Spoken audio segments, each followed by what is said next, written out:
दोस्तों, हमने पिछली वीडियो में सुपर क्लस्टर, आकाशगंगा और नक्षत्र के बारे में जाना था, लेकिन हम उस वीडियो में तारामंडल के बारे में आपको ज़्यादा कुछ नहीं बता पाए थे, तो उसके बारे में हम इस वीडियो में जानेंगे, क्योंकि एग्जामिनर आपसे इसी में से सबसे ज़्यादा सवाल पूछता है, जैसे कि ध्रुव तारे के बारे में या वृत्त सप्तऋषि, लघु सप्तऋषि और हंटर स्टार या जिसे ओरियन भी कहते हैं, इसके बारे में आपसे सवाल पूछे जाते हैं। और एक बार तो दोस्तों ये सवाल पूछा गया था कि आकाशगंगा है ये किसका समूह है और सबसे ज़्यादा तारे इसमें कहाँ पाए जाते हैं। तो ये तो सबको पता था कि आकाशगंगा जो है वो एक तारों का समूह है, लेकिन ये नहीं पता था कि इसमें सबसे ज़्यादा तारे कहाँ पाए जाते। तो आप याद रखेंगे दोस्तों कि आकाशगंगा में सबसे ज़्यादा तारे इसके केंद्र में पाए जाते हैं, जिसे हम बल्ज कहते हैं।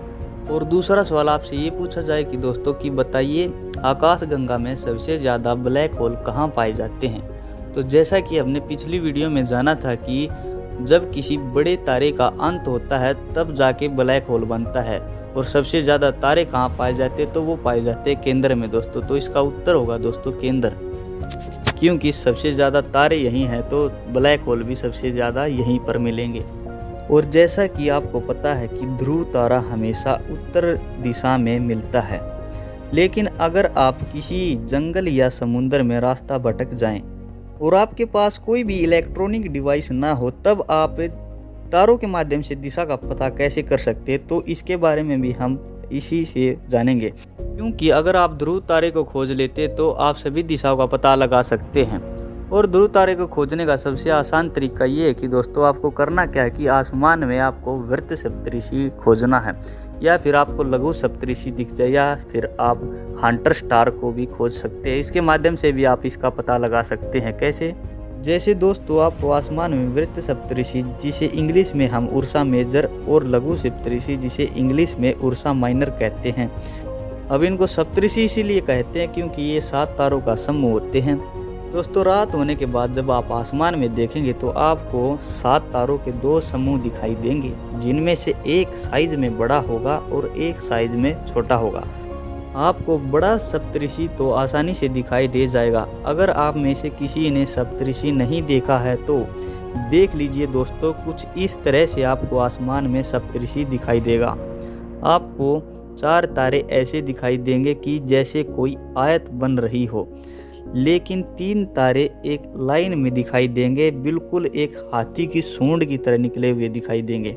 अगर आपको लघु सप्तऋषि दिखाई देगा तो आपको ध्रुव तारा ठीक इसकी सूंड के सामने दिखाई देगा। देखिए जैसे ये दिखाई दे रहा है इसके बिल्कुल सामने। लेकिन बड़े सप्तऋषि के ये सामने नहीं बल्कि पीछे साइड के ठीक ऊपर देखेंगे तो आपको ध्रुव तारा मिल जाएगा।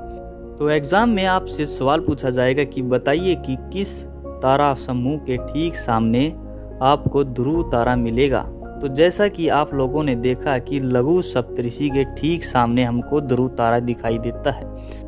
अब एक और तारामंडल है दोस्तों जो कि बहुत खास है, जिसे कहते हैं हंटर स्टार या ओरियन भी इसे कहते हैं। इसे दोस्तों हिंदी में कहते हैं मृग। अगर आप ठीक से इसे देखेंगे तो आपको ऐसा लगेगा कि जैसे कोई शिकारी धनुष लिए हुए है, इसलिए इसे हंटर स्टार भी कहते हैं। जैसे कई बार ये सवाल पूछा जाता है कि बताइए कौन सा तारामंडल शिकारी के समान दिखाई देता है। तो अब तो आप बता ही देंगे कि शिकारी के समान दिखाई देने वाला तारामंडल ओरियन है।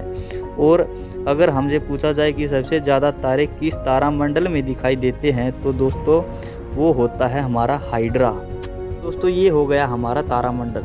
लेकिन जैसा कि आपने पिछली वीडियो में देखा था कि अगर इनकी संख्या की बात करें तो तारामंडल की संख्या 89 होती है, लेकिन एग्जामिनर आपसे सभी के बारे में सवाल नहीं पूछेगा, आपको सिर्फ इन्हीं में से सवाल पूछे जाएंगे। तो आज के लिए इतना ही, तो मिलते हैं दोस्तों आपसे अगली वीडियो में।